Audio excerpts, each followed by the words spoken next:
guys, what's going on? Welcome to Collider Games. Today, myself and Dorian over here are going to tell you about Spider-Man. We got a chance to play it. The game comes out in a couple of days, and this is what we thought of it. So let's get into it. All right, so starting off, I just want to say this is probably my favorite PS4 game, like, so far. Like it's up there. Like I God of War, like you said earlier, God of War is pretty close.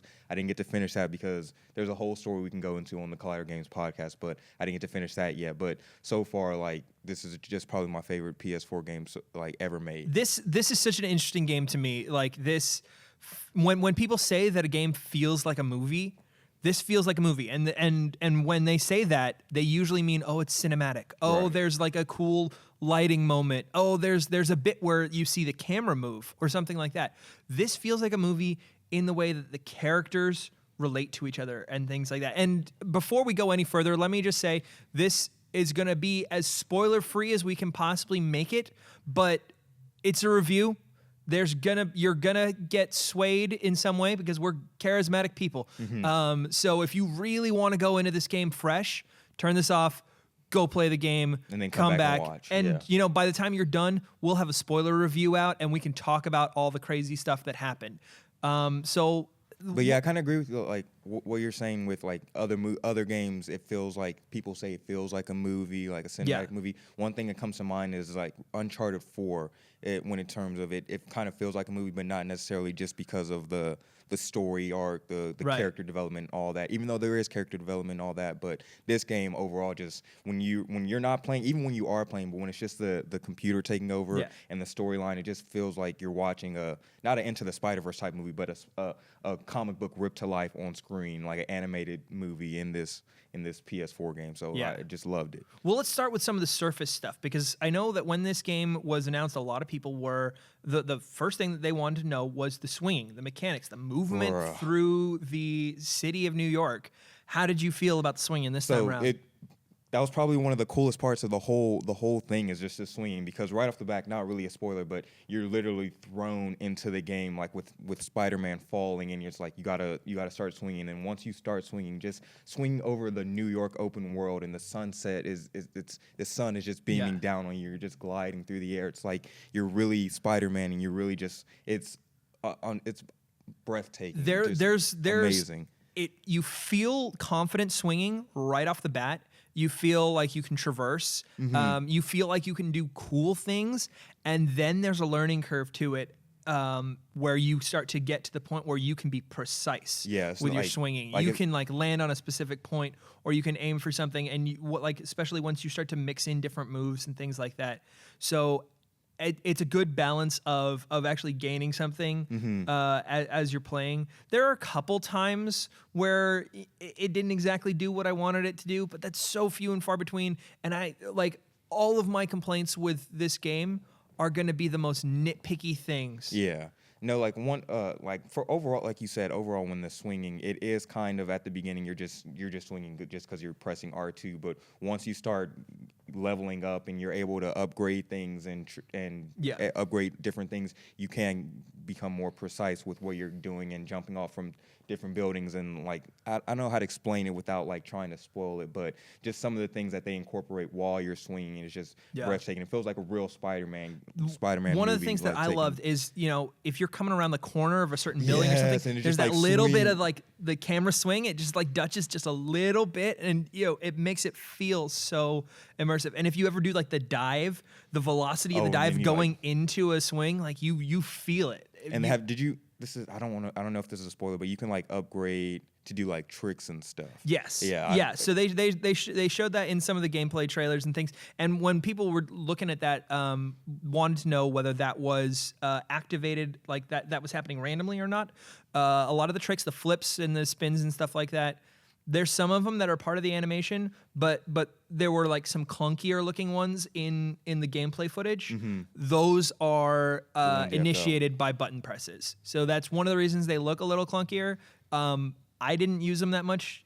Sometimes they're fun. You gain a little experience for them. There's an achievement for doing 4 in one fall. So, you know, get to the highest building, jump off, do some spins, and get it that way. But you'll literally you'll get. I personally was doing it for swinging. You can do swinging just for hours. You don't even have to be doing a mission or like trying to fight anybody. Yeah, it's kind of zen. Yeah, you just want to swing. Just keep swinging, especially at night. It's beautiful. But like what I'll usually do is swing, try to get to the highest point, drop down, and then like swing even higher, and then do a bunch of tricks because you can get a little bit of not too much experience. Well, and I try to. You bring up something interesting is that there is no day-night cycle in this game. This is not a game where as you're swinging through New York, the sun changes and stuff like that. It is fixed times a day that change with the story. And once you've beaten the game, you can then, it opens up an option to change time of day so that you can swing around at night, swing around at sunset, or swing around during the day. So let's get into a little bit of the combat within this game. Right off the bat, it kind of reminded me of the Arkham Knight type. Arkham Knight type-ish combat, especially when his spider sensors are going off and you can press like O or I'm pretty sure it's O to dodge. The overall it was so badass because like I said, it reminded me of Arkham Knight when you're dodging from a bunch of different opponents, especially when there's a group of them. I'm sure like when we played against I can't even talk about that. I can't talk about that spoiler, but just overall, it's just so badass because once you get into like unlocking more and more of the combos, once you're leveling up, you really do feel like Peter Parker badass. You're just like, damn, I'm taking all these people down within 5 or 6 blows without even having to do much work. But it feels like you want to keep trying not to get hit because once you build up that combo meter, your level and your focus keeps going up, and you can do even cooler moves. So it's kind of just you always trying not to get hit because the more combos you do, the more you can accomplish. And just like, and so like the comparison to the Arkham Rocksteady style of fighting was a comparison that was made, you know, even with the first trailer, and to their cost, honestly. Everyone was like, well, we don't want an Arkham clone. There is an element of that, but in the same way that like the whole industry's been kind of going that way, you know, we see that some similar combat, you know, the stealth combat is very similar to, you know, Shadow of the Tomb Raider. Like that feels like Rocksteady. Right. So yes, there is a bit of that. It does feel like Rocksteady, but because that was such an impactful game that like the whole industry's kind of moved that way with this certain genre. That being said, I feel like the one thing that I hated about the Rocksteady combat is that you'd get some crazy rubber banding when you got a high combo that like Batman would hit someone and then you'd just like jerk the stick to the left and you would be able to hit a bad guy like 40 feet away. Far away. Like even though you're Spider-Man, you can't just do that to make this happen. You've got to initiate it with web. Like and keep it realistic. And you can like that's the weird thing is that it's more realistic than the Rocksteady combat. And something I didn't until like the back half of the game that I really didn't utilize is how much you can use a camera movement while you're like doing combos to like turn around and like fight, figure out your next figure out what moves you're gonna make next. Because it does hit slow-mo when you're doing like finisher moves, right? And you can use that moment to find your next target. To see what you're going. I didn't really utilize that until the back half of the game, but I thought it was just so cool, like how you go from you're beating up somebody, you can literally jump off a building, swing around, come up behind, and still keep going. Like one thing that I used in combat more so than in the Rocksteady system for sure was the gadget integration. Yes. For Rocksteady, it felt like a lot of the gadgets were stealth based, and it was about like the silent takedowns and stuff like that. But and the second you got into fist to fist combat, it was it was just going to be your fists. But with Spider-Man, yes, they all those gadgets have use when you're stealth mode, but they also have use when you're in combat in completely different ways. Yeah. I like one of the things that we'll talk about later, and I really want to show people this is that you can take the trip mines and stick them on walls so that people walk across them and then it webs them. Right. In combat, you can hit someone with it. Oh yeah, I realized that just accidentally because I was I was panicking, but I was low on health, and I was like, that's just one thing. Pressing buttons. And one thing, like you said about the Arkham Knight, you use them more for stealth, but these gadgets are really crucial especially when you're low on health, just to like stay away from enemies and hit them from afar. So I was just pressing buttons, and I like accidentally clicked the trip mine one and hit one of them, and then it hit. He ran into another person, so like put them together. It puts them together. So that's cool. Yeah, you get a double takedown by using that one gadget, and then like sometimes you you're building up to get a finisher to take someone down. Like sometimes you can just do that and you got 2 for 1. So one of my favorite things about this game, and this is my biggest takeaway from this game, this is the thing that makes it so good for me, is the character. And not just the character of Peter Parker, but, you know, Mary Jane and Aunt May and Osborn and all these other, like even J. Jonah Jameson, like has more character in this. Like J. Jonah Jameson's lines are funny, and he's got his own podcast, and you know, like that's how Peter stays up on his biggest fan. But you know, I said this earlier, when people say this is like a movie, they usually mean like cinematically. Right. This feels like a movie in the way that like Peter and MJ have conversations. Like story arcs. Like, like this Peter at the beginning of the game, when we see him at the end of the game, not a completely different Peter, but he, like, there's story arcs for all the characters. They feel like, not completed, but you know, like they're definitely not the same people they were at the beginning of the game. I will say that this is, you know, this is the best character relationship I have ever seen in any game, period. I have to agree with that. Period. Like it is the most amazing like character story. We've seen some really cool like story moments in games before, but they've always been kind of like environmental or thought-provoking and things like that. As far as actual character relationships, this is the best. Like the closest, the only thing I can think of that doesn't even come close to this, but like in a certain type of way, is The Last of Us between Joel and Ellie, like their character relationship. But besides that, I can't really think of like a game that has hit me that hard. So much of that is also like the situation that they're in.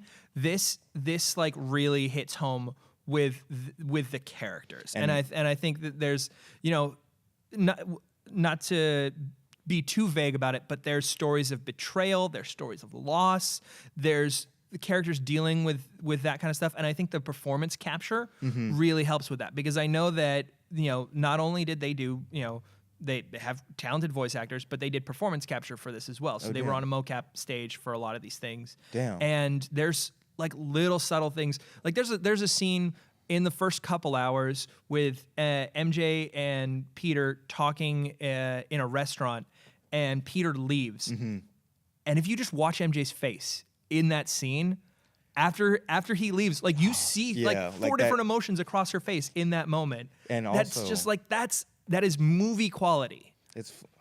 And that's something that we would comment on if an actor in a movie did that. We would say that's great acting. And now we see that translated across a video game. I'm so impressed by that. And I know who did that, and they did a good job. You really did, though. Like, oh man, now just talking about that one scene, but also I want to touch on how they introduced Miles into this world, because it's not a spoiler that that Miles, of course, is going to be in this game, but how they introduced him and how they carried out his story arc, I really enjoyed that, because we knew this was going to be a Peter Parker Spider-Man game, but I think they did a good job of setting up his character and giving him his own like origin arc, because like in this game we do see a more experienced older Peter. I think he's in college. Yeah, I think he's just coming out of college. 24, so he's been around for about 8 years as Spider-Man. Yeah, so this is a more experienced Peter Parker. So they're kind of giving us another origin story within Miles.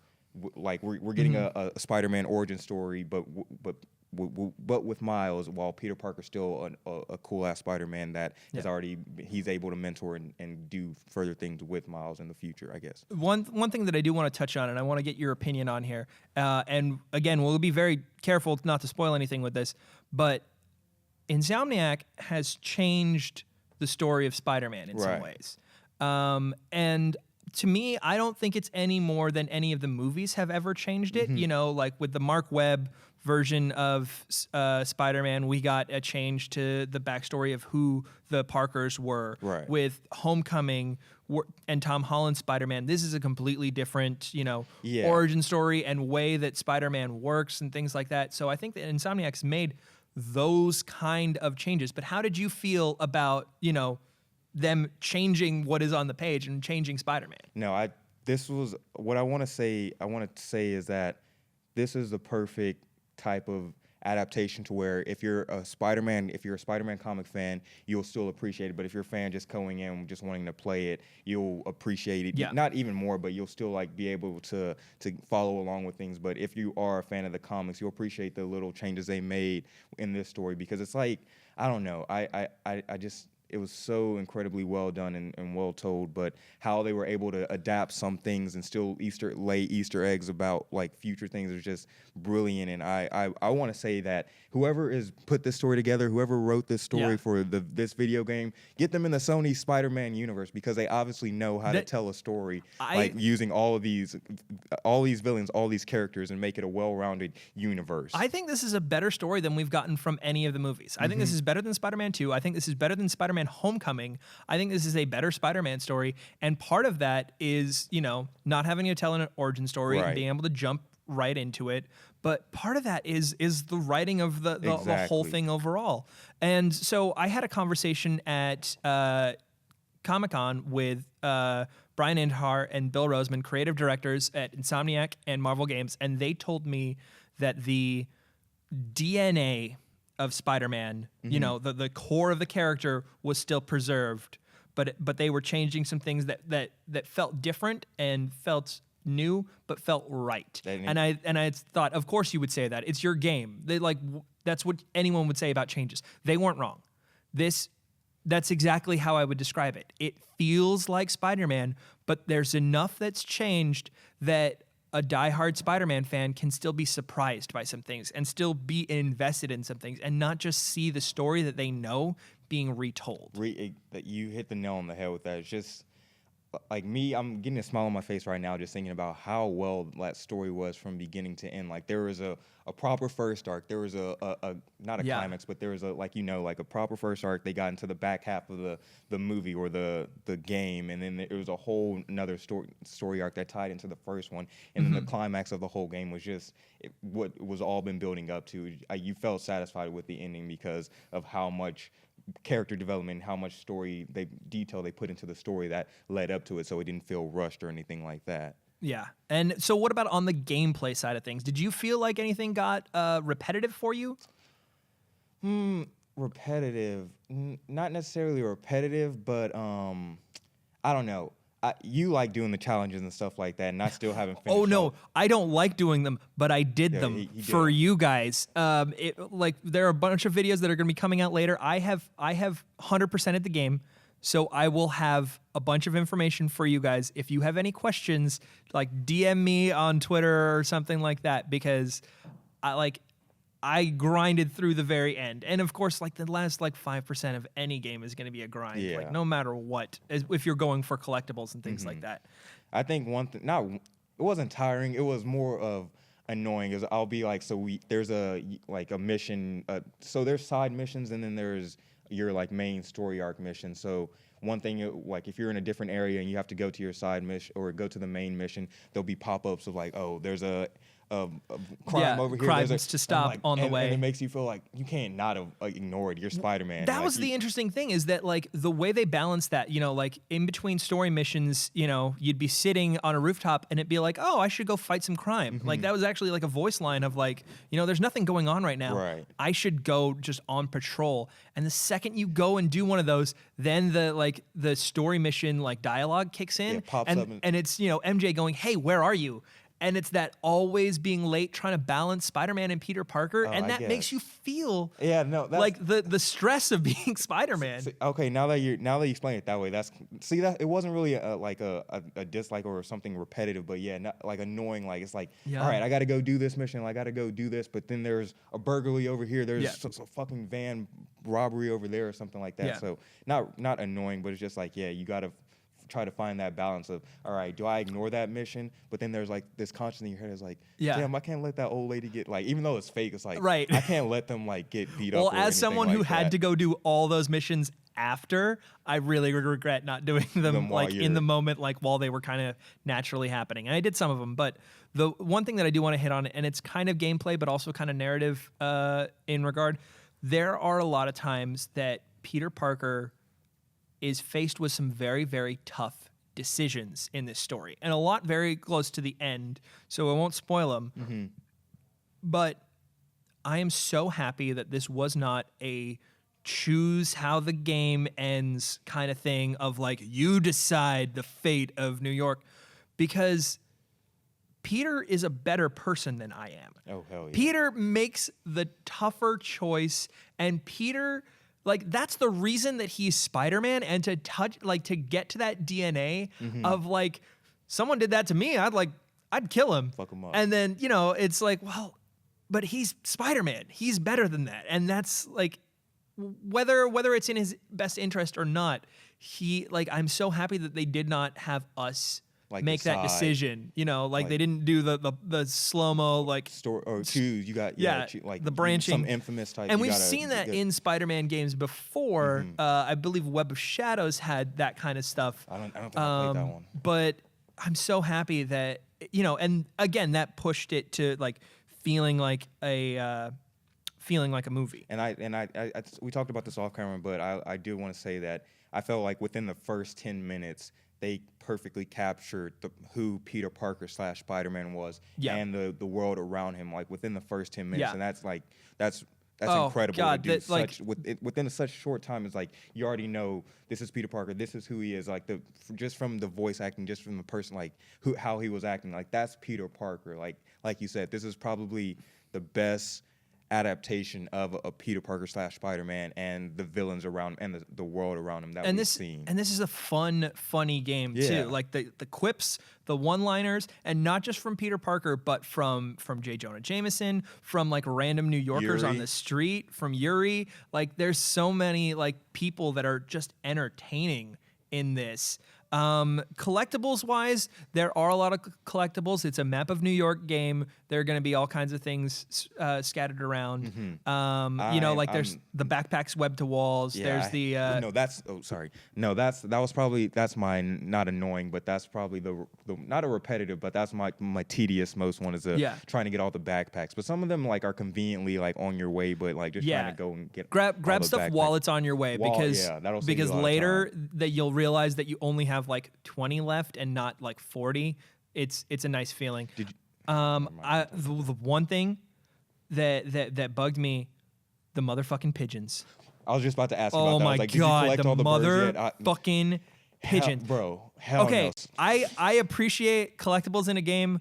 Insomniac, there's no reason that I have to go chase motherfucking pigeons down in New York. And again, like I said, everything that I am criticizing about this game is so nitpicky because I goddamn love this game. But yeah, those pigeons, hell no. But those fucking pigeons, I've collected one out of, I don't know, 12 or 13, I don't know. Yeah, it's not that many. But Jesus. And then when they pop up too, it's like, you see them flying around, pigeons. I'm like, oh no, bro, I'm not gonna do that. Yeah, today. right. I'll come back to it. I'll chase them down eventually. Like some of the little details in this game, though, I really do love. Like, you've knocked plenty of bad guys off of rooftops? I'm assuming. Yeah. Did you notice that whenever you do that, if you like trace them with your eye and go and like look at where they land, they don't land on the ground and die. They get webbed to one of the walls. Oh, okay. See, I never noticed that. I was just thinking, it's this tiny little thing of like Spider-Man doesn't kill. Yeah, so, you know, like that little thing. And with the backpacks, you know, finding all the backpacks, there's one line somewhere where you find one of them and it's talking about, you know, like a science fair prize from like the Fisk company, and how Spider-Man turned that money down because he didn't want to take money from Fisk. But he did take a lifetime supply of backpacks. Oh, and that's why he has like 60 backpacks that he can web up to the walls when he was a kid. That makes sense. And I was like, because I was sitting there and I'm like, how did poor Peter Parker afford all these backpacks to lose? And that's, you know, obviously there's some willing suspension of disbelief that you have to go through with this game because not everything is going to line up, but some of the things that they are able to explain away, even if it is like, you know, kitschy and like goofy, I'm so impressed at their little attention to detail. And in fact, it means that they've set a standard and a precedent that whenever something is not quite right, it gets magnified a little bit. So that kind of sucks, but those are few and far between. Piggybacking off what you said about the backpacks, make sure once you do collect those backpacks, it's not just you're getting something. You'll be able to go in and like he'll talk about whatever item it is and like give a full like story behind that item. So it's another little Easter egg behind some of the items that he has. It's pretty cool. Yeah, there's like all the bunch of good lines in there. Mm-hmm. There's a Nelson and Murdoch business card in there that I thought was kind of cool. I haven't collected that one. So before we go into our final thoughts, is there anything else that you want to say? I just want to remind the viewers and the fans that are anticipating this game is that I saw a lot of social media posts about people complaining about the DLC, and they're like, why even announce this DLC before the game is even out? Like, does that mean the game isn't finished, or you are just trying to try to make more money off the program? But no, that's not it at all. We can both tell we both finished the complete. Yeah. Especially Joey, he's finished the 100% of the game. I've played the main story arc. This DLC will not interfere with what's going on in the game right now. You'll be able to play this whole game and then. Well, I think the concern is always, like if it's done so close to release, then like why didn't you just include it on the disc? Like why didn't you give it to us for free? Mm-hmm. I think that this is one of those cases that it actually functions like deleted scenes in a movie, where I think it would have actually made it a worse game to include these DLC, because the story wouldn't have had as much weight to it. It wouldn't have had as much like gravity, and the story's so tight, and so it progresses so well. And that's one of the reasons that like you kind of don't do a lot of the collectibles, because it feels like a time crunch. It feels like you need to get story stuff done, and to have those side missions, I think would hurt it. Like maybe you could argue that they could have been implemented afterwards, but that's kind of how they're being implemented in DLC. And I like the idea of literally having new Spider-Man content from now until the end of the year. That's exciting to me. If we have to pay a little bit more for it, this is one of the games where I feel like it's definitely worth it. And especially if they keep up the level of detail that they have been. This game was so good, bro. Like I'm just speechless. But now. It's not perfect though. There are still some little things. We have our issues with the collectibles and the repetitiveness. I am still like now in end game. I'm running into glitches, but it's more stuff that I think will be fixed in a day one patch. Yeah. Dorian, do you have a score that you want to give this game? I think I'm going to give it a 9 out of 10. A 9 out of 10. Yeah, okay. I'm going to go with a 9. Maybe like, and once I finish the game, because I'm at like 80, I finished the main story arc. I'm not where Joey is, but once I think I finished the game, it might change, might be a 10 out of 10. But right now, I think it's a 9 out of 10. I think what they did with the storyline and all the characters was just outstanding. My boy Miles got some love, so I'm really excited about the future of this franchise. I'm gonna push just a little bit higher, and I'm gonna give it a 9.5. Okay. There's gonna be plenty more Spider-Man content from us. Once you guys have played the game, you can come and talk to us about how you feel about the story, because we will have thoughts and opinions, and we will have information about like little things in the game that you didn't notice, or we will have stuff for someone who doesn't get to play the game and wants to experience some of this stuff. We will have stuff for you as well. So stay tuned to Collider Games. I'm Joey Rassool. You can find me on Twitter and Instagram, Joey Rassool, RASSOOL. Dorian, where can everyone find you? You can find me on Twitter at Dorian Parks and Rec, Parks and Rec, because Parks and Rec is better than The Office. And then you can find me on Instagram at Dorian Parks. And be sure to stay tuned for more Spider-Man content on Collider Games.